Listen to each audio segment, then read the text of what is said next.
Good afternoon. It's great to be here with you. You can see the title of what I'm going to address today. While I was a graduate student at Harvard University, I had the good fortune of doing coursework with the preeminent social scientist Robert Putnam.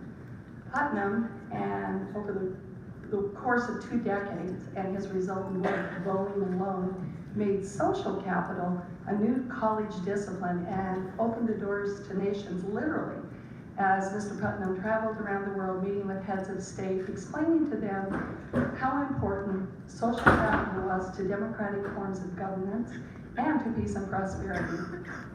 I learned of the great value of social capital to individuals, to society, those societies and communities that maintain those important connections, and what happened when those networks broke down. We researched poverty, economic prosperity, education, child welfare, health, happiness, safe and productive communities, and the flip side of that, crime and violence in all its forms. Why was it that after decades of healthy social interaction, why was that all now breaking down? So many people no longer joining clubs, bowling leagues, their local parent-teacher association. What was causing it? Well, Professor Putnam had a theory, of course, and as the course progressed, so did I. It seemed that there was a strong correlation between the breakdown of social capital and the breakdown of marriage and family. My reasoning went like this. If social capital is about human beings interacting with other human beings, it's about relationships after all. And at the end of the day, what is the most basic and original relationship? That of a child and its mother and father, a family. Thus my interest in social capital, or in family capital rather, was born. As I learned Putnam's formula for evaluating social capital, I began to watch, and I grew convinced that if you applied the same indices to family structure and its outcomes as you did to social capital, that a clear pattern would emerge showing the importance of marriage and family. Why? Because all forms of capital, human, cultural, and yes, social capital, economic capital, all of them emanate from the wellspring that we call family. Famed economist Gary Becker seems to agree with that premise. No discussion of human capital can omit the influence of families on the knowledge, skills, values, and habits of their children, and therefore on their present and future productivity. Every human being is this unique combination of consuming and producing. And when a country is able to create a situation where individuals are able to produce beyond what they're consuming, that country is said to be developing. So how do we order society and public policy to allow more individuals to be capable of producing rather than just simply consuming? Thus, I'm submitting that the most efficient, effective, and sustainable way to enable productive human beings people who are going to be happy and to flourish, is within a stable, married, natural family, a married mother and father and their children. Now, I've mentioned several forms of capital, but what exactly is capital?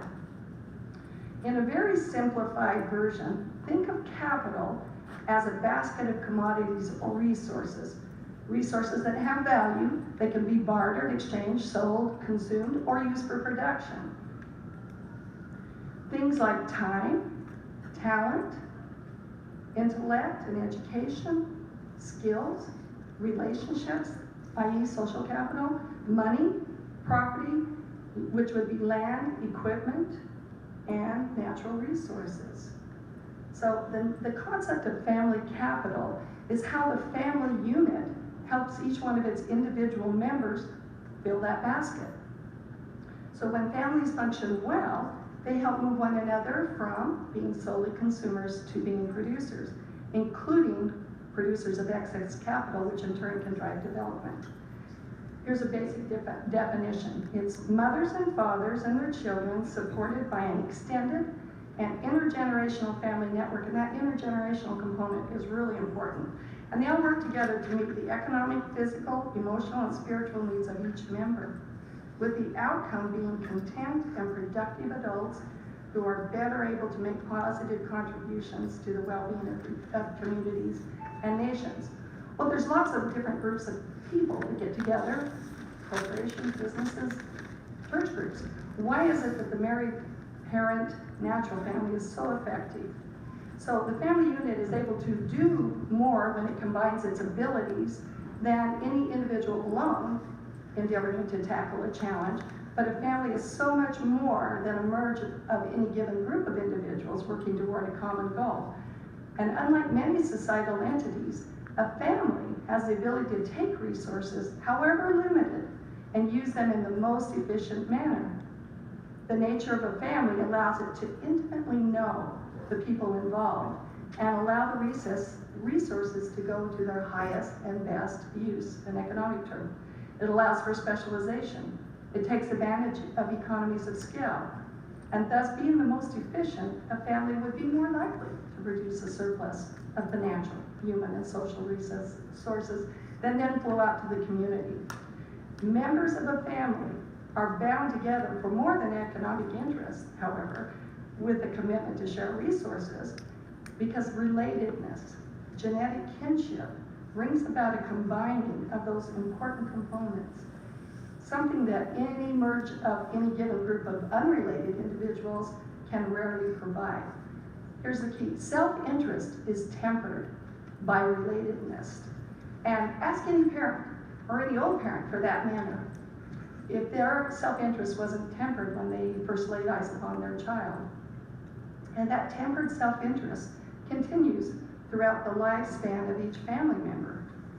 If you direct your focus to someone other than yourself, remarkable things begin to happen. And perhaps that explains the research where it is well known that a married man, particularly with children, he works harder, he works smarter, and he's more successful in his profession. So, just like interest on a savings account, all forms of capital take time to accumulate and accrue. So it's much less likely to occur, that accumulation, when you're involved in an unstable short-term environment, and that applies to business and families. Thus, family capital is greatly diminished when families disintegrate or fail to form, and it's maximized when adults marry and create a stable unit and environment for all members, especially children, to flourish. So what does family capital have to do with the SDGs?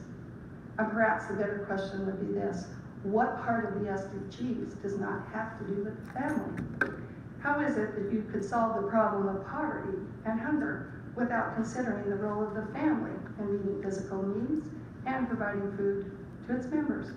How do you achieve education of all the world's children without considering the day-to-day involvement and efforts of parents? How do you reduce child and maternal mortality without recognizing the role of fathers and families and what's occurring in the home? Too often, families are thought of as entity that just gobbles up resources. They're viewed as a taker, or they have to be taken care of. But these examples of family capital tell a different story. Consider Florence Biagro of Uganda, who along with her husband and children learned the skill of making donuts from soy products and generated a business that not only supports her family, but also provides business opportunities to other members of her community. Their children no longer go hungry, and they can now afford the school fees. Or the villages in Kenya where men, fathers, gather to learn the signs of maternal crisis and how to prevent maternal deaths. Yes, we need skilled birth attendants and good pre- and postnatal care. But look at this list of causes of maternal death and think of the role that a father and other family members can play in things like knowing the warning signs of eclampsia and infection, and monitoring the mother before and after birth, or being prepared to transport the mother in case she has complications with her pregnancy, or ensuring the mom has good nutrition, or making sure that she's not working too hard pre, her delivery, or after. There's so many things that the family contributes to that any maternal mortality is difficult, and I would say it's almost impossible without the family. Or consider the Stay Alive program, an abstinence-based HIV prevention education program, where the key component to the program's success is parental involvement. Since 2001, this program has been taught in more than 15 African countries to over 2 million children. A professional evaluation of the program showed significant behavior changes among the children. Or consider Marta and Antoine, I'm not saying that right, Antonio, I think it is, of Mozambique, who with a little help from an NGO, they were able to develop a small vegetable and fish business that has enabled them to bridge the hard times, and their family is now self-sustaining. A couple of things to note in this situation. One, you see family business development occurring with very small amounts of well-placed aid and education. And there you see true sustainable development taking root. This family also participated in the Family Preservation Program, which was developed and implemented by Care for Life.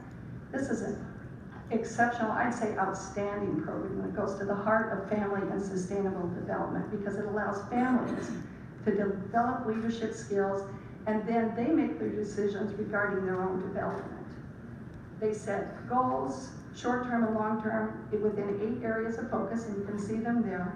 And when they achieve 80% of those goals, they are eligible for things like agricultural supplies, building materials, and tuition for their children and for short-term courses. And later, they're able to, the families themselves, save and borrow from their very own credit and savings associations. Nothing is done for those families that they can't do for themselves. And remarkable results. I'll just let you look at that. You can see the numbers prior to engagement of Care for Life and their program, and the numbers a few months later when they leave the community. And these have been verified. The latest evaluation was at 5 years, I believe. So you can see remarkable results. Maternal deaths after family preservation program, not 1 in 1,000 births. That's the power of family capital. And lastly, the families who live high in the Bolivian Andes, where a shift in thinking led to the creation of water wells based on the Flown principle. Family level operation and maintenance, Flown.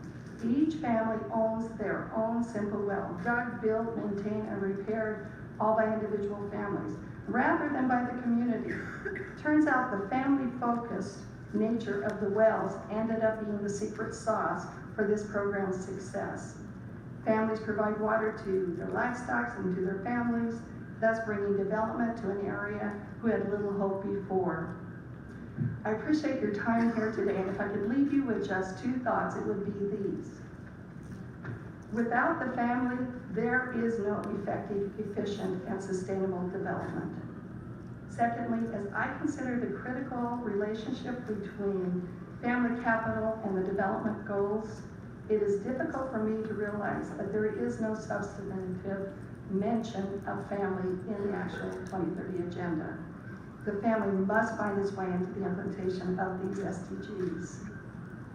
It's time we become more bold in our support of the family and help family capital to flow more freely. Let's all be a part of unleashing this powerhouse of solutions that we call the family. Appreciate your time.